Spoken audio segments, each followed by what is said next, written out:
Thank you all. It's great to be here. You know, I have a lot of duties as president of the International Brotherhood of Teamsters, 1.4 million members, but nothing is better than to come in here and to swear in this great executive board. Congratulations, Gregory Floyd and your team. What a job. It was a very contested election. 59% in the Teamsters, that's a landslide. Way to go. He did a great job, but you know, the achievements here, and no wonder people are so excited about him, because you know, this is our largest local union, and we think so much about it. Look what's on our magazine. This goes out to 1.4 million members. All of you got a copy. There's the thing celebrating the big settlement that they just got, $38 million to the members of Teamsters Local 337. That's a victory. And everybody's got to know about it. That's what we want. You know, it's a great, when they brought the lawsuit, everybody said you could never win that lawsuit. But eventually, perseverance, good lawyers, and determination, you brought the thing home, and we have pay equity for all of our members. We believe in that. Unbelievable. Fantastic. You know, Greg, you're doing a great job, and in a time when public employees are under attack everywhere, in Wisconsin and Ohio and Michigan, where they're talking about people going down, suppressing public employees, you're lifting people up. You're an example for the whole country of what we must be doing to keep fighting for working families. And that's our goal, and we will continue to do that. But you know, what we're doing here, I think, is so important.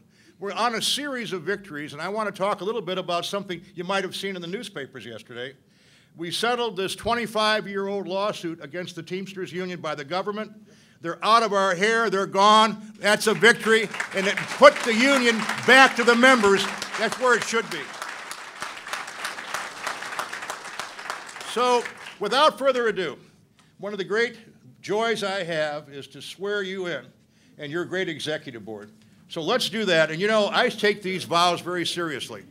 Every 5 years when you're elected, we basically swear people in and we repeat the oath that we make as Teamsters. And it's an important oath. It's like a marriage vow, and I believe in it. And it talks about what we stand for and what we believe in. In my possession. To my successor in office. To my successor in office. You are hereby installed. Let's hear it. Yeah!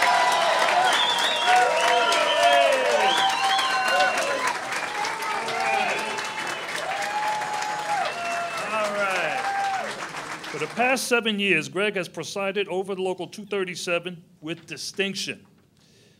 He is a leader with compassion and also with strength. Before Greg Floyd, the mostly female school safety officer corps was paid less than men doing the same work in other departments. That kind of inequality runs against everything the Teamsters are about. And Greg and Local 237 would not let it pass. So, ladies and gentlemen, please welcome Local 237 President Gregory Floyd.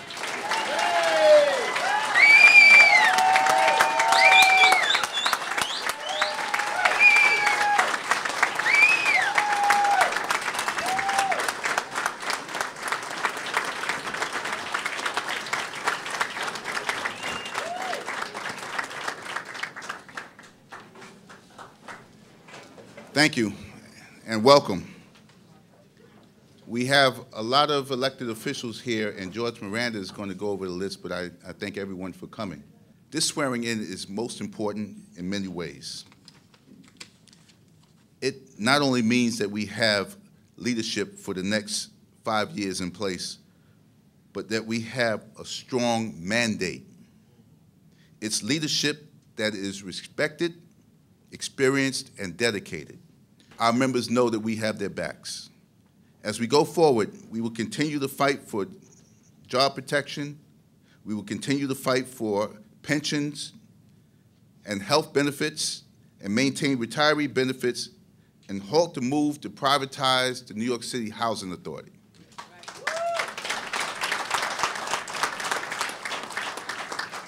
The effectiveness of a union lies with strong leadership and the membership that is involved. I'm proud to say that we have both. So on behalf of the board, we thank you for the confidence that you've shown in us, and we thank you for coming to share this special moment. So the greatest problem facing America today, bar none, is the decline of incomes of the lower 90%. If you're poor, if you're middle class, things are getting worse. And they have been for the last decade and a half. Why? There are a bunch of reasons, but I would say the number one reason is that we don't have, particularly in the private sector, the strength of the union movement we had once before. The employers, the bosses have managed to carve away. And let me say this, and I know Jerry and Greg and our new Congresswoman Kathleen will agree. When we get back the House and Senate, which I believe we will in 2016, the first thing we should do is card check and bring back the strength to unions, which will bring back the strength of the middle class. We worked long and hard on it, Jim and I, before. The bottom line is very simple. There was a rich and a poor America in the 1920s and 30s, and it was the union movement that created the middle class, and it will only be the union movement that brings back the middle class to America and its greatness in future years. As city controller, one of my chief responsibilities to make sure that our pension system is working for the retirees of this city. And I have to tell you that one of the great unions who watches out every investment, every strategy, has been 237 on our NYSERS board. It's a tribute to Pat Stryker, but it's a tribute to the leadership of Gregory Floyd. He cares about this membership like nobody's business, and it's reflected in the work we do to manage a $160 billion pension fund. We should give him a big round of applause. It's a very, very big responsibility.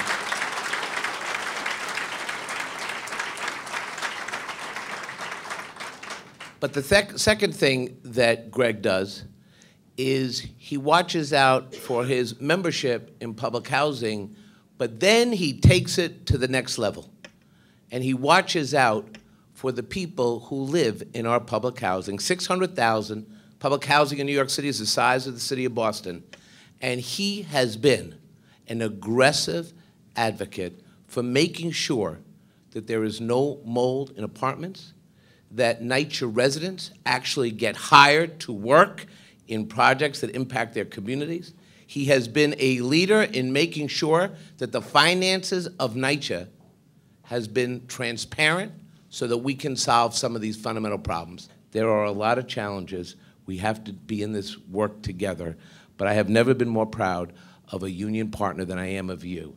And you have been a guiding force for me as we tackle some of the real issues facing public pensions, retirement security, and all the things we work on with our labor allies. So thank you very much for giving me this opportunity, and congratulations. On Monday, we will be celebrating Dr. King's birthday. And as most of you know, Dr. King stood for the values of working people, not only in this city, but in this nation. As most of you know, Dr. King talked about economic justice and social justice until the day that he died. Dr. King marched with the union at the time that he was assassinated.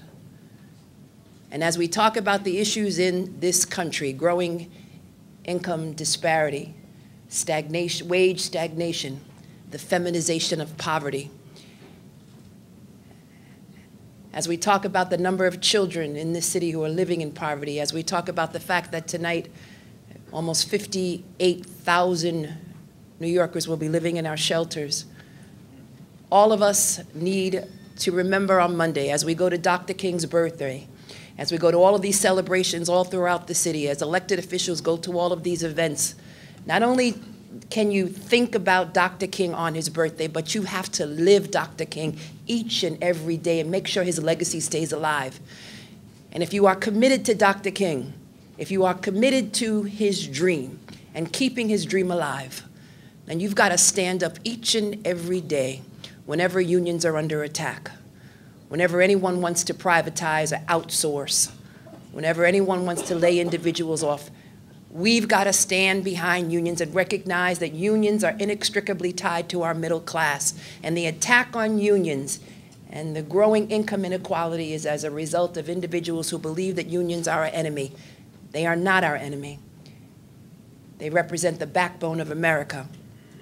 They're about the business of America. Congratulations, Mr. Floyd. Congratulations, board. And congratulations to 237. Thank you so much. The greatest income inequality exists in this very city.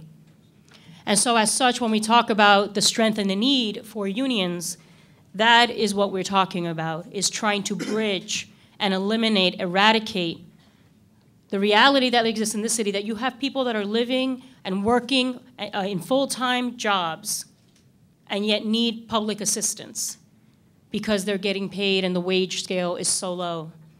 So when we fight about increasing the minimum wage, we are having those conversations nationally. We're also having those conversations at the state and at the city level. It's important to remember that that's what the unions represent. And this union represents a labor force in this city that helps and toils each day to make life better and easier for all of us. Thank you for your work. Thank you for your leadership.